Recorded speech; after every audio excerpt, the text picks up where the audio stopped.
if you were here yesterday, you'll have heard a version of an introduction to me. I'm Andrew Edmondson. I'm from the University of Birmingham, where I lead the research software group, and I am currently chair of the HPC SIG. And many of you will know about the SIG and some of you don't. And the biggest thing I have to say is that, look, we've got stickers for the HPC SIG, very exciting, and I have some in my bag if you want some later. And they are a new design. This is the SIG for 2024, these ones. So we are here today for this panel to talk about helping each other as DRI professionals. So it's about collaborating between different teams and how the community can reach out to various people in your constituency and wider. And we will come to the detail of those questions as we go. And I'd just like to ask the panellists to introduce themselves. So a little introduction, starting at the far end with Emma. Hi everyone, it's me again. I'm Emma Barnes, I'm Head of Research and Faculty IT at the University of York, and I'll just leave it there since you met me this morning. Hi, I'm Phil Harrison. I'm the Research Software Engineer Team Lead underneath Emma in the Research IT team in IT Services. My background begins, another shout out for the BBC Micro. Back when I was 8, my mum was a teacher, so we had the privilege of being able to bring home a school computer to play with in summer holidays. So that's kind of where I started, then an undergraduate degree in acoustic engineering, and then 20 odd years as a forensic scientist working with speech and audio. Decided I wanted a career shift. I already had quite a lot of collaborations with the university in research and teaching, so did a lecturing job for a while, so I've worn that academic hat briefly, and then an RSE job came up with Emma, which I have no regrets for taking. Did the job for a year and then became team leader after a year. So in some respects I'm kind of very new to the world of RSE, but I've also been doing RSE type things for quite a long time through most of my career, really. Hi, I'm Rob Haines. I'm Head of Research IT at the University of Manchester, and we're in IT services as well, for context.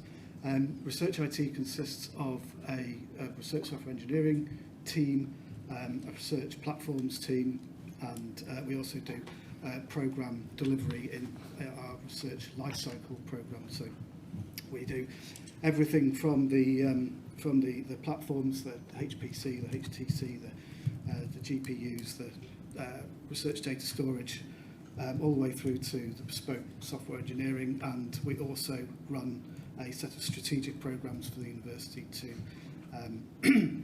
a set of strategic projects for the university to improve, the key word I think, research at the university. And that isn't just in a research IT sense, that's not just new kit and more people for us, it's also processes and tools across the administration of research as well. So we get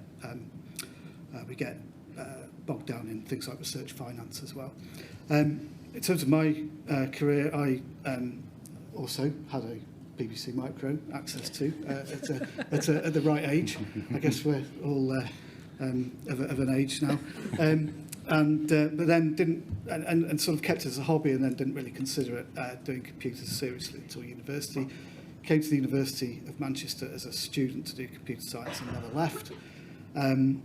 Worked in various research projects doing the research software engineering job, but of course we weren't called RSEs in those days. And eventually, come 2012, a bunch of us, as probably a few people here know, got together, had a good old moan about where our career was, and came up with the idea of the research software engineer. So since then, I've largely been sort of campaigning for the research software engineer, both sort of within the University of Manchester and outside. And then when Research IT was formed in 2014, left the research group I was in and moved into that role to run the research software engineering team.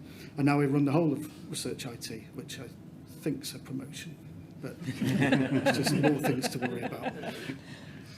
So my name's David from EPCC at the University of Edinburgh. I've introduced myself before. Interesting, I learned to program on a BBC Model B as well. And I think that in the last 40 years since I programmed that, machine, I've learned very little about software that I didn't learn on the BBC. Structured programming, recursive programming, inline assembly, better graphics. I don't think I've learned much in the past 40 years. I don't know if that's a good or a bad thing. In this context, I think my role of being the sort of leading the team of the help desk team, the frontline support for Archer 2, is probably the most relevant. Just to give you an idea of scale, EPC is over 100 people, most of whom I guess would be classed as RSEs. Our help desk team is like 5, it's rotating, but it's about 5 people. And in fact, EPC is big enough now that we are having conversations about how to maintain contact within EPCC, let alone, out to the business university. Oh, well, that's good. That gives me another dimension of questions to ask you at that point. I went to a school that had BBC Bees. Oh, we have. I went to a school that had BBC Bees in the library, but my main interaction with them, I don't know if you know, but if you sort of wiggled the cable on the back of the monitor, you could make it go different colours. That was primarily what I did with BBC Bees, although we then got a ZX Spectrum at home. That was much more fun for me. Can I just try and trump everyone who's got come in from the BBC Micro, just to try and, make people perhaps a bit jealous. In my undergraduate career, I was actually taught by Steve Ferber, who was one of the founders of Apple and who designed the BBC Micro hardware. So just an attempt there to go above that. All right, good. Kirsty, did you invent the BBC Micro? No, but I think I have to join the growing group and confess that I too learned to program on a BBC. So that's something new to learn about me. So yeah, nice to meet you all. Hi, do you want to say anything else in introduction? I know you were on this morning. Yes, so Kirsty Lingstadt, Director of Library Archives and Learning Services at the University of York.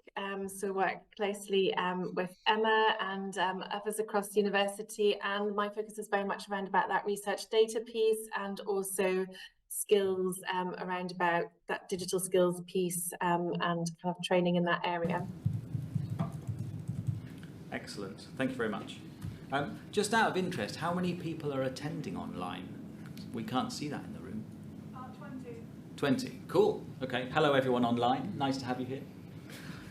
My first question, then, I'm going to ask 2 questions because they're in the same sort of area. You can pick how you want to answer them. What kind of outreach do you have for your specific constituency, which might be on your campus or your sort of bigger user community, or indeed within your existing large organisation? How do you get the word out that your organisation or activity even exists? I think those are quite interesting linked questions. So maybe we could start in the middle, if I came to Rob first. Okay, right, what sort of outreach do we do? Well, I'm very lucky in Manchester that I have a fantastic colleague called Gillian Sinclair, who used to work very closely, work on the N8 CIR project. And she does a lot of work around community engagement and outreach for us. The sorts of things that we do are, we've recently, I think we're quite perhaps slow on the uptake compared to a lot of places. We've recently started a campus-wide community. And what we did with this was we noticed over the years things sort of come along and get quite popular, and you get a load of people together and they have a couple of meetings and it goes on for a year or so, and then it all disbands and everyone disappears and so on. And we noticed this with things like the GPU club. Now, the GPU's super popular right now, but we had a GPU club at Manchester sort of years ago, and that club fell apart because the person who ran it and booked the rooms left the university, and all these people sort of disappeared into the ether. So, and we lost track of them. So what we've done now in Manchester, we've set up a community called Computation and Data in Research. The acronym is KADIA, and that means tent in Ottoman Turkish, which I'm quite pleased about, because this is a community of communities. And the idea is that we've set it up on Teams, and there's channels for lots of different things. So we've got GPUs in there again now. We've got a research software community, which is the RSEs and people who identify as RSEs across the community, across the campus. And we've got UK Biobank users. We've got AR, VR users, and all these communities. And they can all see each other, and they can all talk in their private channels, but they can come along, maybe you come along for the research software community, but we're also interested in AR, so you can then find that one. So that's one of the things we do, and that's got about 1,000 people on campus sort of involved in that, and so we've got our user communities and all that sort of stuff, and people come along to those, and our RSEs are involved in those, and our research platform engineers are involved in those, and so that gives us a bit of outreach into the organisation. The other thing we do on a very organised sense is we do quite a lot of training, so Python and R and the use of our facilities and cloud and Git and LaTeX and all that sort of stuff. We run these sort of training courses, and that brings people in, and we take the opportunity to tell people about us. We also do a series of clinics with the research support offices where we tell them about research IT, and we tell them how academics can cost us into their grants, or indeed how they can help academics cost us into their grants. And that's been a very useful, that's been a nice sort of double-edged sword, because it tells people about us, and it also tells people how to cost us in, which is super helpful. What else do we do? There's loads of people from Manchester in the room, and I'm going to forget something, and they're going, oh, you didn't mention that. But I think ultimately, the other thing we've also not done loads of is we've not done super amounts of sort of pushing, because we're a big team and we've grown, but if we're a big university, and if the entire university suddenly turned around and said, yes, I want an RSC, or yes, I want to use a supercomputer, we'd struggle. You know, it's such a big place, and we're already very oversubscribed. So yes, we do some community stuff, we do some outreach, but we're also still in the back of our heads that if the work ever drops off, we could actually do a lot more. So I'll be interested to hear what other people are doing, so we can do that if we need to. Cool. Maybe we could ask for a sort of collated York response. So do we start with Emma maybe, and then Phil and Kirsty, you could chip in. So we don't have any dedicated resource in research IT to do the outreach piece. It's mostly been myself, Phil, other members of the team who've proactively gone out into departments, talk to people. I make sure I'm, sort of attending postgraduate events, or if there's just sort of general networking events. We can put a stall up, or we can have a poster there to say, look, we're here. We do still have some work to do in that space, because we still randomly find, I'll go and do a talk for an away day for a particular research group, and then say, oh, I didn't know you exist. And that happened to be only 4 months ago, and now we potentially have 100% funding for an RSE. So we still have a lot of work to do in that space, but we're a small team and we're trying our best. I think some of the things that you touched on, Robert, about making sure that the research support officers, research facilities, that side of things, that they are aware of us. So myself and Phil are doing a huge chunk of work, trying to work with finance, trying to work with the sort of people helping to create grants, to see how we can be put on grants, and also try and retain some flexibility as well. Some people don't want to cost an overhead, some people just have some cash and want to get it spent, some people want to put your name on something, some people don't. So we're trying to find the right balance there, and so people are aware from the start. It's a little bit of a battle at the moment, because the CIOS is a bit strange. We're kind of professional services, but doing our, also being bought out on research grant funding, and it's, we're trying to navigate that and say it's fine, it's okay, we've been doing this for a while, and other universities are doing it, and fortunately we have examples there. But yeah, I think it's something that we're trying to improve on, and we're just constantly trying to find new audiences where we can talk to people and get the message across. And I've purposely left Red Sea out for you. Thank you. Yeah, I think some of it is targeting, as we said, that limited amount of time of who do we actually go and talk to, and where do we do it, and when. So when I started my RSE role before the team leader role, it was specifically focused on arts and humanities and social sciences, and trying to increase computational research uptake in those areas.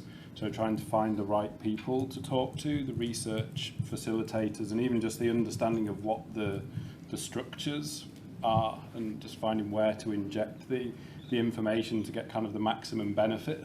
So who are those people then going to talk to kind of spread the word, so we're not having to do everything, and as well just attending kind of random research events that kind of look interesting, that oh, there are going to be researchers there and kind of keen people who want to do things and find new things out, and just turning up to those have been kind of useful, and getting our kind of just offering out there in a kind of semi-formal way, not even doing a presentation, but just introducing yourself at a meeting or a session, and finding out what people are up to. I also set up a network kind of similar to the one in Manchester, but not kind of anywhere near on the scale, to try and find all the RSEs and related data scientists and infrastructure engineers in the university, because I've gone to a couple of meetings and found, like similar to this, and found people from York that I had no clue were at York but were RSEs.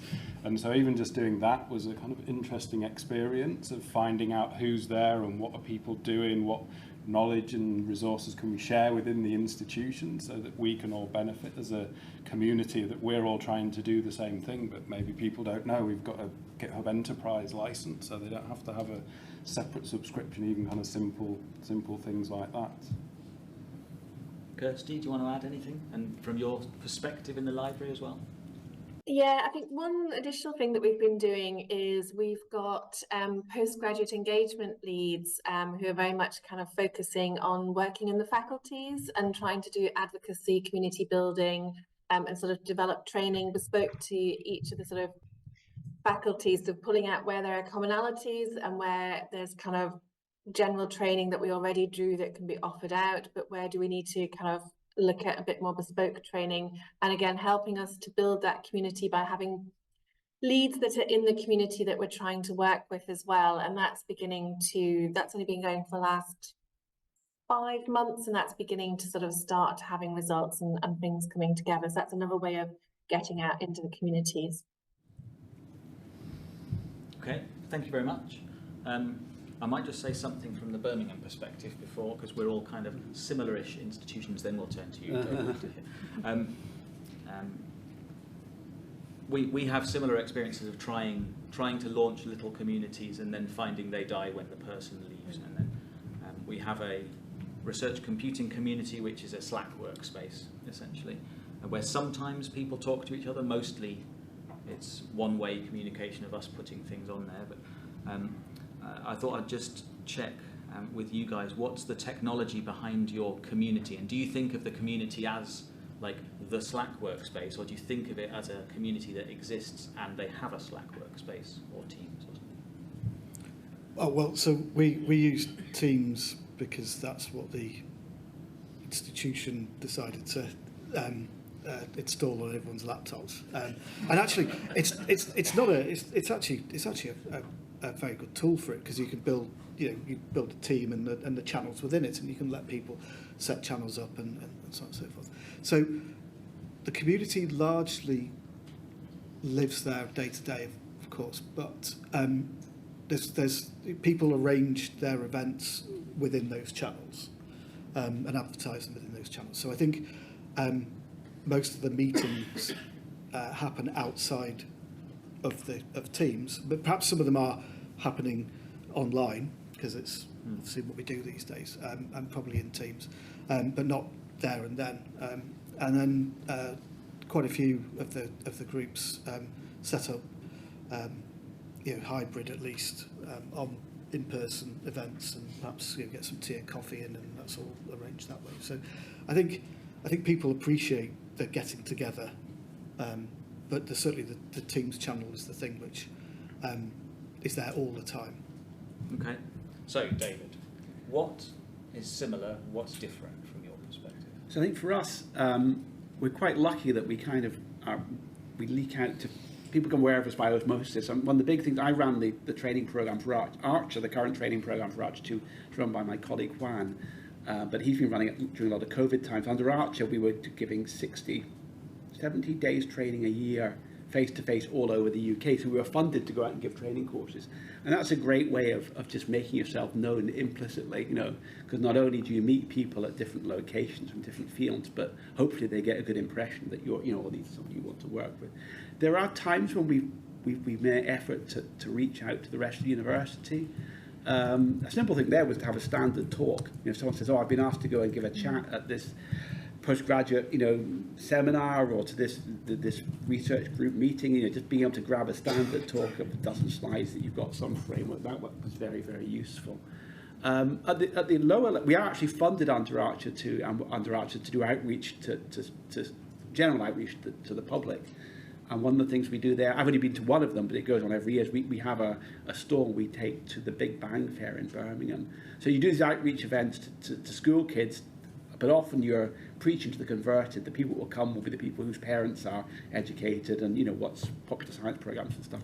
But here it's the schools that go. So it's a complete cross-section of school kids. There's about 40,000 kids come to this thing over 3 or 4 days. It's very intense. But that is a genuine outreach thing, and that's very rewarding. It's a heck of a lot of work. I mean, I've only done it once, but other people do it every year. That's really rewarding, I think. But I think for us, we're lucky that it's just a soft. People find out who you are just through the training and the help desk being the front face of the national systems. So that's an interesting thought. Outreach. When I read these questions, I thought outreach is to our academics at our institution. But the idea of doing outreach to the kids who may be at our institutions in 10, 20 years' time is a very interesting thing. Does anyone else do any things in a broader sense like that? I've given a couple of talks to local schools, but it's more from a career perspective. So, you know, this is what I do. We do computers, work with computers. There's always a bit of a EDI bit on my side because, you know, when I was growing up, there was less women doing both physics and, you know, part of the computer space. So I'm happy to encourage more people to go down that route. But that's mostly what I've done. I haven't done other type things. I don't know if anyone else. Sorry, I was going to say, York runs a Festival of Ideas, kind of broad community outreach of talks and events, and I was part of a performance and some talks to go with that as part of an RSE project that I worked on, so that was, I guess, getting the concept of what an RSE is a bit out there, but there's, I guess, lots of potential in the future to do more talks at those kind of events. So there's a platform already at York for doing that. One thing I forgot to mention, it's got another sort of backdoor. We run this the MSc, and all the MSc is awarded by the University of Edinburgh. We hope the students very much, when they're with us, about 50 a year, feel like they're part of EPCC. They're in our building, you know, they're taught by EPCC staff who do research projects with us. So they then go out into the community. So that's another way that people, you know, that, again, it was not the reason we set it up, but that's a side effect I think is useful. Yes, that's similar to a comment from a panel this morning, wasn't it? That people come, learn from us, work from us, and go out into the broader community and go to other institutions. And when you come somewhere like this, Rob and I were chatting about someone who left Manchester and came to Birmingham, and there'll be people who leave Birmingham and go to York and all sorts of things. So we are, in one sense, a very connected community. I was interested in something Rob said, and I want to ask the rest of the panel. Is advertising dangerous? Will you get too much work? Maybe you start down with Phil, who's smiling. Yes, I wrote that down, and it was something that I've said and was kind of wanting to say, that I feel there's a danger of over-advertising ourselves and everyone suddenly going, yes, please, we want this, and then you've got the no problem that was talked about in the previous panel, and that really then is a kind of quite hard no if we just don't have the capacity and come back in 3 years' time when the team has grown. So yeah, I feel like there's definitely more we could do and bigger splashes we could make, but I think it needs to be done in a sustainable way so that we're not kind of increasing our demand. And also I feel that I think you said it as well, that if the work did suddenly dry up, that given that there's all these chance encounters of, we've just got this funding for a person, that if we actually really went out and dug for it, that we would find some money. So we've not had the position of like, oh, all the work has suddenly dried up. So I think, yeah, it's a bit of a fear. It's a very hard balance. I mean, I've spent 7 years building our research software group from it was just me, and now there's 25 posts, and which is not 100. And you really want to say yes. You want to say yes, because if you get the reputation for saying no, then you won't grow anymore. And but you can't say yes so much that your staff get, you know, so stressed they want to leave. And the balance is really hard, and it must be, I guess, different for every institution. Can I just add, I think one of the other things that I do, I suppose, worry about is perhaps going a bit too far, but does concern me is that, you know, we've grown through word of mouth and through repeat customers, which is obviously really good, but it's not.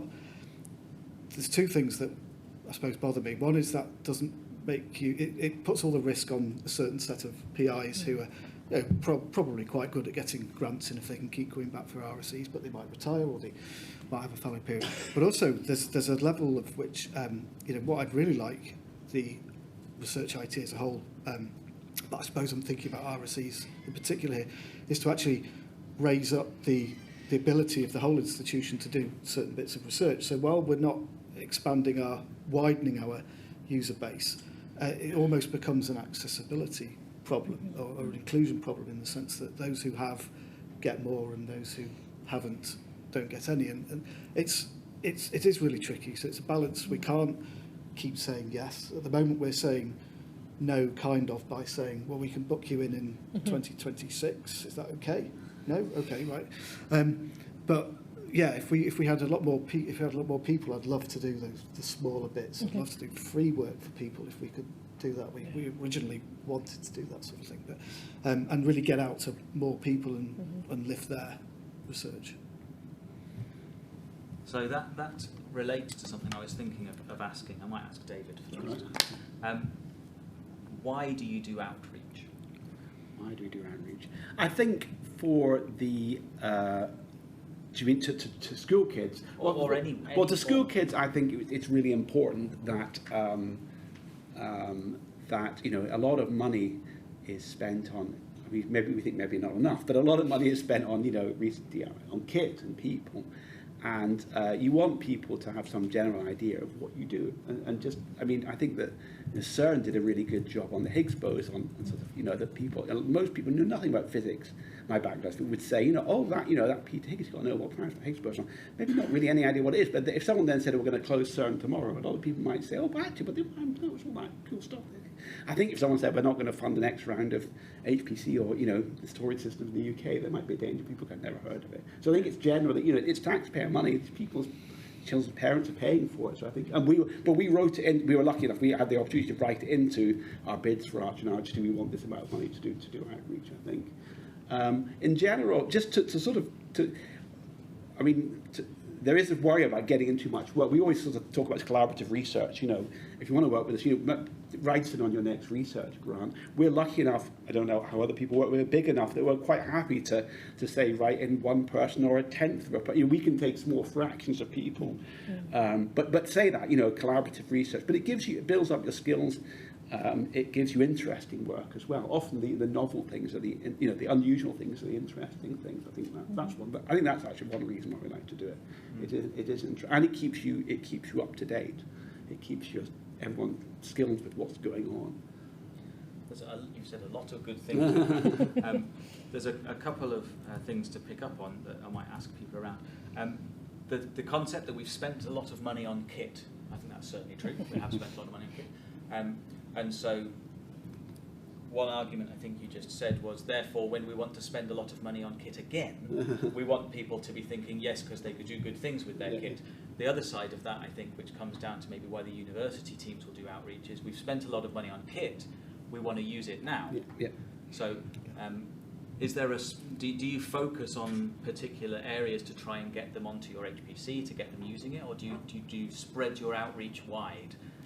Maybe we could ask Emma first, and then Kirsty, who may not have spent a lot of money on kit, but might have spent some money on kit. Yeah, so I guess I'm slightly fortunate in the sense I manage a team of a lot of embedded staff. So I've got my research IT hat on, but I've also got a faculty IT hat. So I do have individuals in a number of different departments. And because I try to keep them updated with, it's not just the new cluster, it's data safe haven, it's whatever new facility or item we have, service we have, you know, I try and ensure that if they get an academic talking to them, they get a ticket, a support ticket or something like that, they can say, actually, we've got this new service, this might be of interest to you, and also ensuring that the people who are embedded in those departments have the skills to be able to at least onboard people. They might not be able to fix a weird complex MPI problem, but that's fine. We've got people to do that, but they can onboard people and hopefully get that one-to-one feedback. And for them, for so often it's kind of grade 5 roles of the sort of faculty IT level, but you tend to be more generalist in terms of the type of things you do, but it also provides an avenue to become more specialists in certain areas. So you might think, actually, I enjoy Linux, or actually, I really want to do more data policy. Some people do. But there's an opportunity there to actually start kind of getting a bit more of a specialism in those areas. So it can be quite a good sort of career development tool internally as well by doing that. So that's it. Seems to be the model we've hit on, which I'm trying to push at York. I suppose in the library, what we have spent quite a lot of kit on VR, podcasting, and lots of tools and software to kind of support researchers to actually spread the outcomes of their research. And they're looking quite often at new and different ways in order to engage different audiences. Podcasting is definitely one of the more popular ways in which to do that. And again, what we're then doing is supporting them with that kind of training and development so that they know how to engage with these things, and then also helping them sort of get some of those outputs out there. So other end of the thing, but it's very much around about promoting you know, how they've used Viking, how they've used these different things, what their research outputs are, and getting that wider, broader communication to perhaps a more general and sometimes a more specific communities of audiences that they're trying to target, and enable that to happen. So we do spend and invest in equipment, but a slightly different kind. Yes. So I heard you say there you were telling people about Viking, and so the library telling people about what the research computing people can offer. Might be a slightly dangerous question with people from both sides of that in York, but there's a question on this sheet which I really like, which is, have you ever had to deal with misinformation about your service? Yes. So, and was it from Kirsty? No,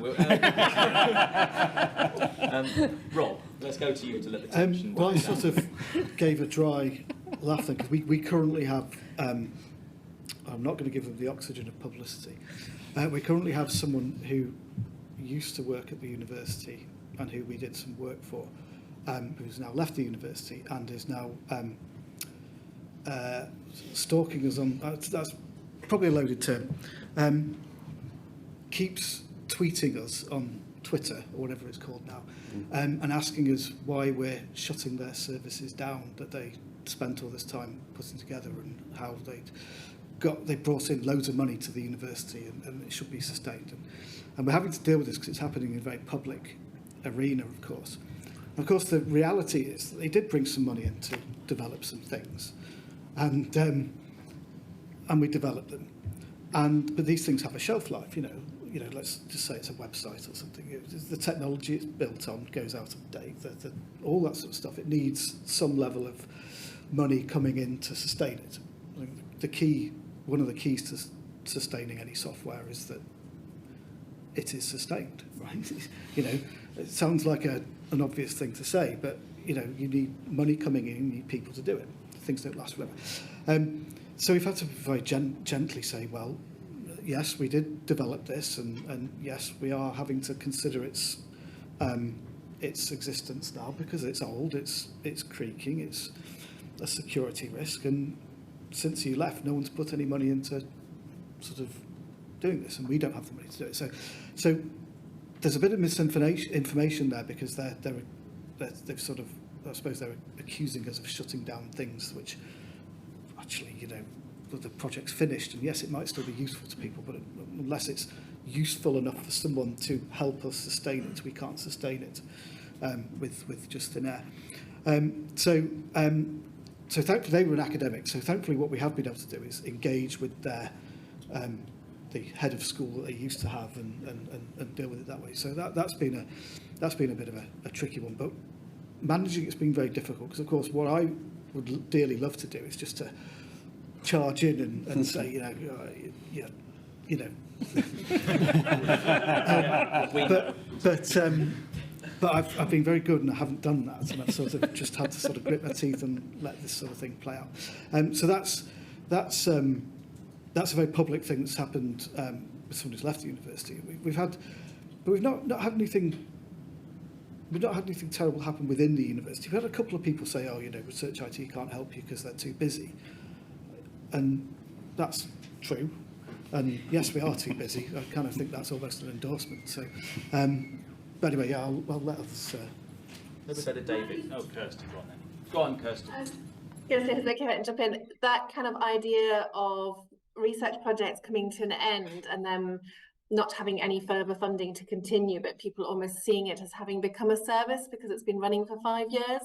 I think a frequent experience of library and various libraries and colleagues I talk to is the library is often seen as the place where those projects should come, and we quite often get those conversations where, you know, research funding's run out, but could the library somehow, you know, add it to their resources, look after it, and kind of take on that long-term maintenance. And although we do have systems and things where we can look at that, we have those very difficult conversations you were just sort of talking about, where we have to kind of go, well, it was a project and it's not been built as a sort of service or a long-term project, and we can't necessarily transfer it in or do something with it in the way that participants hope. So that's a very frequent conversation we have. And there's this idea that the library will preserve and keep it for forever and somehow magically manage to do that without any resources or funding. And we're the same as everyone else. When it comes to software and digital projects, we too need those resources in order to be able to do it. Thank you. That's. I'm tempted, but I'm going to avoid getting down the how do you do digital preservation and the costs of it and the hidden costs of formats change, platforms change, all that kind of thing. Well, maybe that's for a future panel, but that's really interesting. The assumption that your department will do something, and then people being cross that you won't, I guess. Yeah. I think one of the things that can exacerbate that is when you do things for free. So we've done things where, you know, it's just a website. Okay, let's set it up, and then of course, because they've not paid for it at all, they think it's an unlimited resource that's never going to run out. So I'm certainly, because we're so busy, I'm also coming around to the idea that people need to pay for literally everything, even if it's just a couple of £100, so at least that they understand that. And I try, you know, I hate these things being completely transactional. You know, we talked about it earlier in the day. These things are relationship based and all that sort of thing. But sometimes people need to understand that these things have an actual cost, and there's a you know, if it's useful, someone somewhere should hopefully be able to pay for it. If people aren't prepared to pay for it, then perhaps it isn't as useful as you think. Yeah, that's very interesting. I've run sort of kids clubs and things in the past, and the kids value the club much more if you make them pay 50p. If they think it's free, they don't think it matters. They just think you're there to just serve them. Now, I want to move on from that. I want to come back to the question of David. Yeah. Have you ever had to deal with misinformation about your service? I have one previous comment about the previous thing about outreach being sort of shallow, and where we do go sort of deep is for commercial projects. We have a couple of people who are dedicated to going out to industry, because that's a lot of, you know, it's a very bespoke and more effort there. So we don't not so much casting the net wide there, but identifying targets and people. We have a couple of people that's all they do. But yeah, well, I think maybe lack of information. I mean, I joined EPC a long time ago, 94, 5, and we just got the Cray T3D, which was the first UK national parallel supercomputer, or mass MPP as opposed to vector machine. And the lack of information there were people coming saying, I've got this program, it's going to go faster on your supercomputer, isn't it? And then you had to explain, well, actually, you have to parallelize it. What's that? And we were overwhelmed, and that's where the whole EPC training program came about. It was simply a way of coping with just the inability to, the lack of knowledge out there. I mean, just for example, our students nowadays are still surprised when they take a serial program and it goes slower on the national supercomputer than their laptop. Well, yeah, but your laptop's faster, heavily clocked. You bought that processor last year. These processors are 4 years old. So, but anyway, but that's so people have. That was in the 90s, and people have gone forward with that. I'm slightly concerned that the same thing's going to come with GPU resources. People say, oh, look, there's this machine that's got an order of 2 orders of magnitude more power than the machine I'm using now. Is my program going to run on it? And you're like, well, I'm sorry, you've got to do this thing called GPU offload, So there's a, you can always tweak. You've always had to tweak codes, but parallel codes built using standard programming languages and standard libraries in the 90s would run on Archer 2 today. And maybe you could make them go a bit faster. But unless you really go in, if you're lucky enough to use a package that's ported, that's great. But if you have a code, unless you put a lot of effort into to offload to the GPUs, you are going to get, it's going to go slower because there are going to be fewer CPUs than there are on the current systems. And so it's that, we're very keen to get that message out now and focus on skilling people up, ourselves first, and then the community. That's a key message, I think, for all sorts of big compute machines, isn't it? That the specific technology is important. You can't just take your container that you made on your Mac and run it on that thing and it will go quicker. Maybe you didn't compile it for the vector instructions or MPI or whatever it is. We're coming to the point where I'm going to ask for questions from the audience, so think of your questions. Be ready. Thomas is smiling. That means he's got a question. I want to just offer, if you guys have any more points that you were desperate to make, but I didn't give you a chance. It was sort of about supporting, definitely within EPCC, just before lockdown, we started to use Mattermost, but and an agreed on internal sort of chat platform, which has been incredibly useful now, I think, because with people doing more remote working and stuff like that, you have a problem, you can find a channel. There's dozens of channels which fits it, and you can and it's active, and you'll get an answer probably from somebody.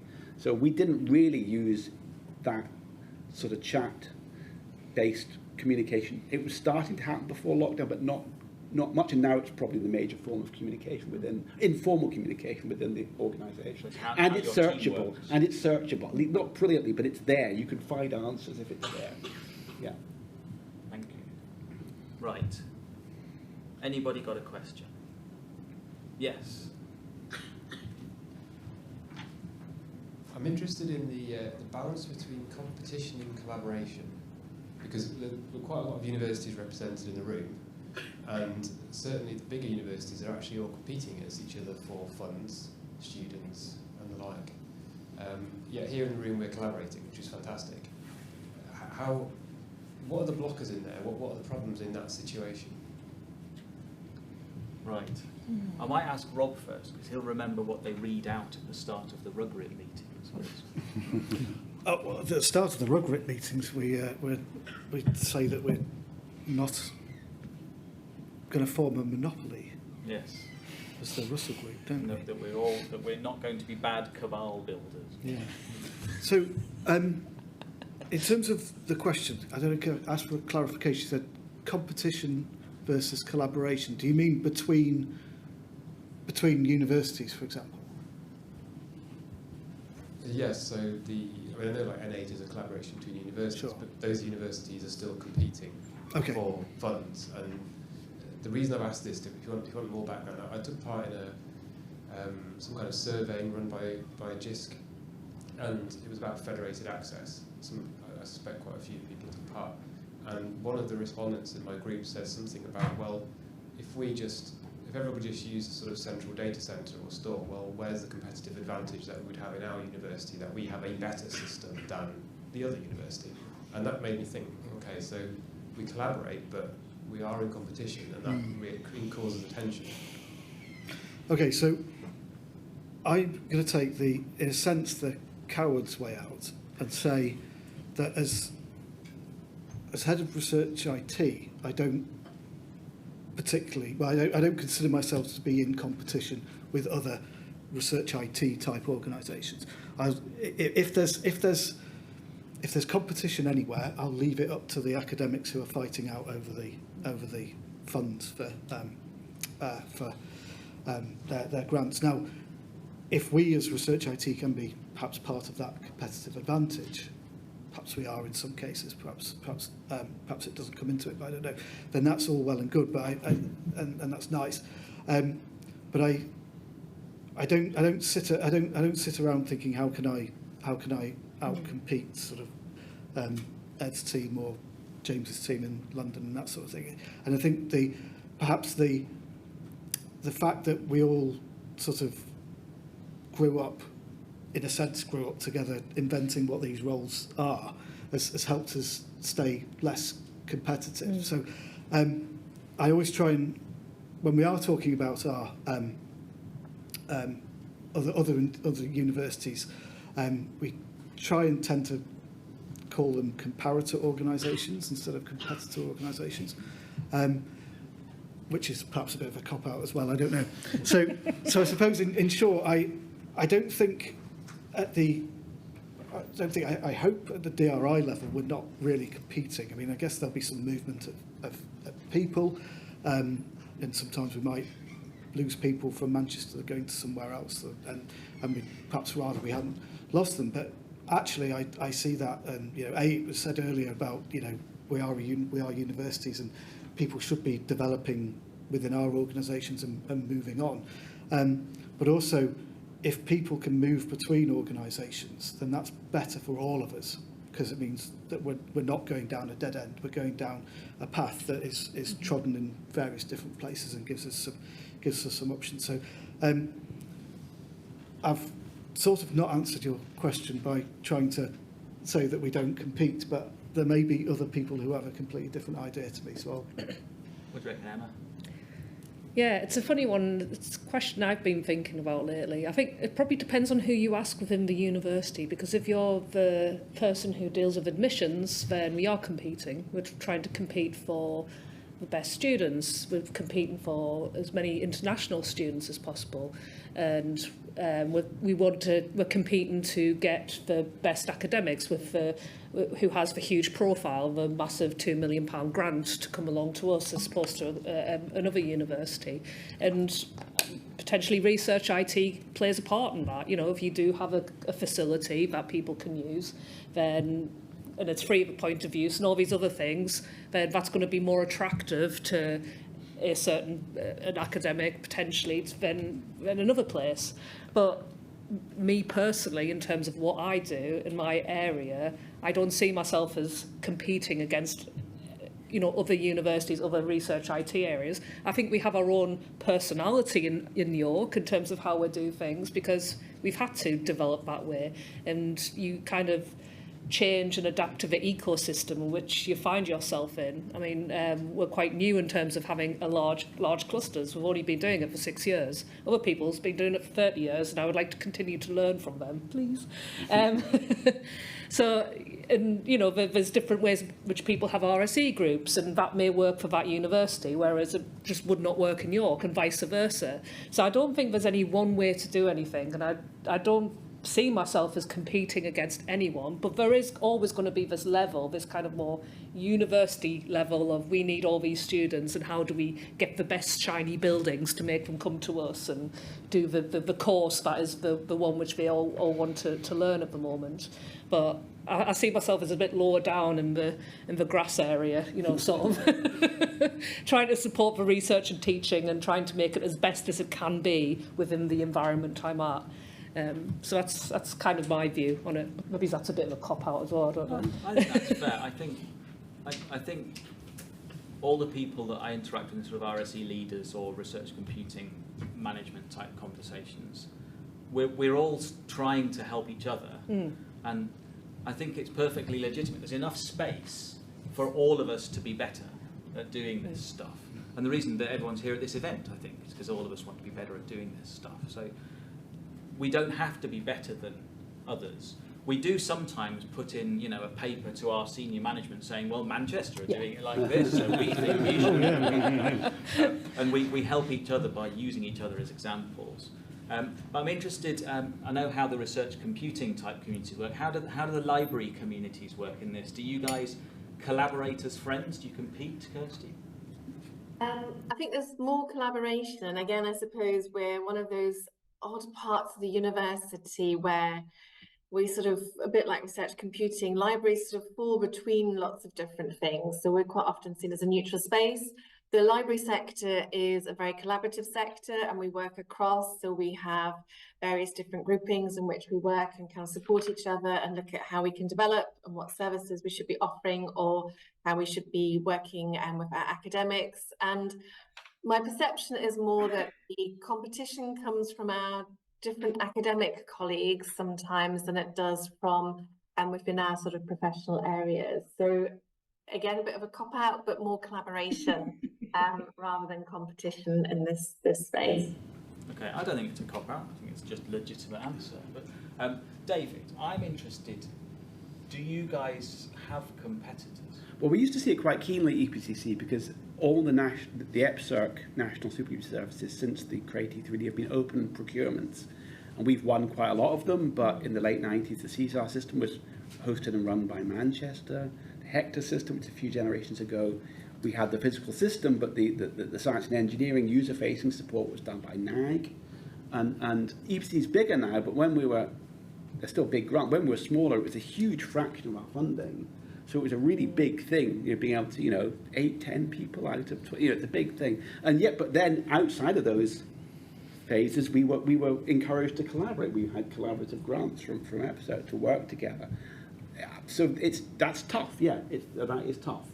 But we seem to remain friends in general. But that was difficult. You're expected to switch modes. And definitely leading up to a big procurement, you shouldn't be, you should be, but you were wary about, we're working together, but, that could be our USP for our, this new course or this new bit of, user support technology could be our USP in the next bid. And so there was that tension between collaborating and sharing things and yet having something that differentiated you. So. That's interesting. Okay, we have time for, I think, 1 or 2 more questions. Oh, I've got 2 there. Is there one online? Yeah. Let's go online, and then we'll go over there next.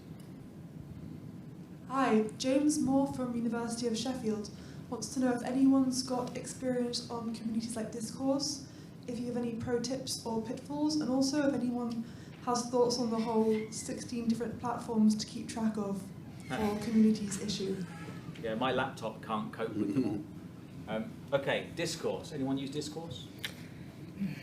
Our students use it to collaborate on their coursework.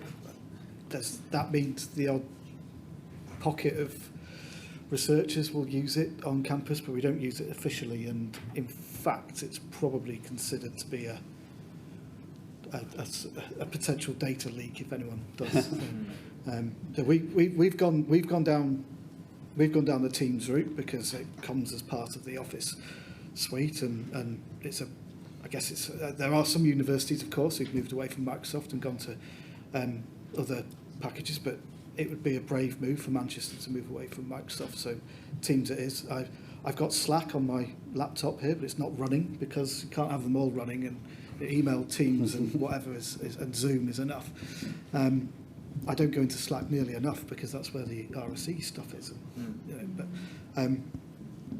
It's definitely a Wild West, and I think what happens is research groups organically choose tools which suits them in that moment. When I was working in a research group, we went to Slack because you could do all the customization.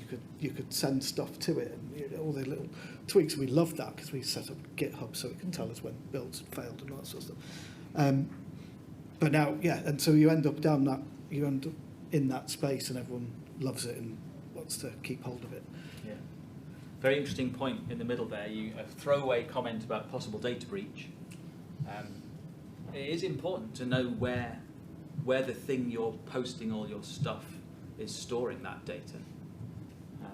We spent quite a long time looking at Slack and setting up how it will expire data so that we know that it's gone after a certain time and so on. Yeah, Discourse. I don't know where Discourse servers are. Are they ones you can spin up yourself, perhaps? Yeah, you can. If only there was someone here who was like an expert in research data type. What would you advise about this multiplicity of things, Kirsty? What do you think? I suppose we tend to kind of look at what are the official channels that the institution's using, and where are the appropriate sort of security levels as well. And Discord usually doesn't meet those requirements, so it's very much used in student communities, and we see a lot of it in those areas, but we're not encouraged, and it quite often doesn't pass if you try and... I have on one occasion tried taking Discord through, but it didn't meet the security requirements, so we decided we'd need to find some other solutions. So yeah, it's looking at those different elements and then kind of making sure that you're finding the right thing, and then deciding again how you want to manage that, or what you want to keep of it and what you don't want to keep of it. So again, what you were just sort of saying around about making sure that things are deleted is an important part of managing that. But yeah, cybersecurity comes to the fore here, and kind of data governance. Okay, thank you. And one final question. I think there was one up there. I think we're finishing at 2:30. But how do you engage with other DRI groups, either in your institution or like outside your institution, when it comes to delivering training? Do you worry about like joining up your training, or like you don't care about duplicating it? What's your approach to doing that? Do you have one? So there's some Archer 2 training happening in Birmingham in a couple of weeks' time, which is an interesting, exciting collaboration. And I think you may be best placed to start answering this one. How do you, because you do a lot of collaboration with so it's my colleague Juan who's at the coalface now with Archer 2, but definitely we're looking forward. You know, it's not clear what GPU model is going to be the dominant one. You know, so I have been having informal chats with the people in charge of the DRAC training to check that we don't, that we don't double. If we've got enough effort to develop 3 courses, we should make sure that they're in different areas. We can't cover all the areas, but given that you can't, it'd be crazy to cover 2 areas with 3 courses. So I've been chatting with them semi-formally. We have been chatting about that kind of thing. I don't think it's always a problem if there's a well-established technology. I don't think it's a problem if there's more than one course. Because often there'll be horses. One might have a biology slant and one might have a maths slant. That's fine. But when you're developing developing courses is a lot of effort. And so, for a new course, when you're trying to cover a breadth of areas, then you need to that's really good to find out what other people are doing. Do you find, down the other end of the table, does anyone have a pet course they're desperate to write, even though you think they should be using one that exists online? Another very leading question. It's always another Linux one for me. I don't know, yourself?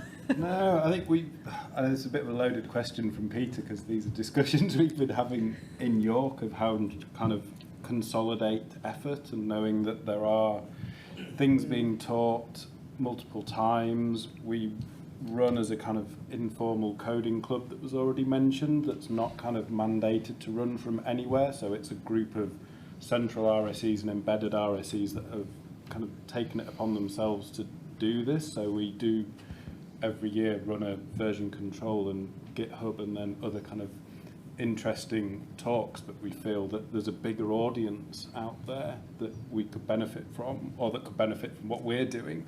And it's then, I guess, that issue was talked about yesterday of how do you get some of this into a curriculum as well. So I think it is a huge problem, and it actually goes back to the previous question. I wanted to make the point of communication channels, of letting people know that these things are happening, and that's another big issue we're having of so many platforms, or we have Slack at York, but not everybody uses it. So you can even go, well, there's this amazing tool that we could use, but in like the linguistics department, say, nobody uses it. It's just never been picked up, whereas IT services is all over it. And so it's combining all or finding out what's going on in the first place, and then getting that information out to the right people, and then figuring out a way to consolidate that, or even advertising external training, because there's so many things coming in on mailing lists, and the Archer 2 training, great, yes, we don't have to do this because it's already happening, but then how do you find the people that are going to benefit most from it and get it actually in front of their face and go, oh, great, yeah, I should do that. And it's, yeah, not straightforward. I think you've looped beautifully round to the first question that we had, which feels like we may have closed the loop on the panel. We're going to stop, but I want to just say if there's anything, I know sometimes I've sat on a panel, there's one thing you wished you'd said. Is there one thing you wished you'd said, anyone, as a final word? I want to say networking, just going out to places and events and meeting people. I also want to say I found the RSE community really welcoming, so back to the competitive point, I haven't sensed a single bit of competition. And I've been to visit several different institutions, talk to people, oh no, I can share this thing with you, you can do that, or talk to us about how we're doing this. And it's just been like fantastic, a really nice community to come into and just be welcomed, and also just find that everyone's really pushing for the same thing and there's no kind of hidden agendas, not that I've seen. So it's yeah. I would say I was lucky for me because I'm, really established in my career and I can mess up. But don't be scared to ask what seemed like the stupid question. They're not. I mean, I remember way back when we had Archer. Someone said, "I submit this batch job. It's basically a bash script, and it runs these parallel jobs. I know where the parallel jobs run. Where does the bash script run?" I was like, "I don't know." And it was really complicated, and it's different on Archer from Archer 2. That's a really simple question. Where does my batch script run? And I was like, I don't know. And I had to go and ask somebody. And I changed on Archer 2. It's different, And so simple, if you don't know something, really, often other people will be wondering it, and it can often be quite a deep question, actually. And that simple questions like that are often the ones that people think, actually, or actually people haven't thought about, and you learn a lot from them. Yeah. Definitely, even just what do you mean by that word? Yeah. Ask those questions. It will save you months of your life. Right, we are a few minutes late. Apologies, but I assume that might be acceptable. That clock is fast, so don't blame us for 12 minutes. It's not quite as bad as that. But thank you very much, all the panellists.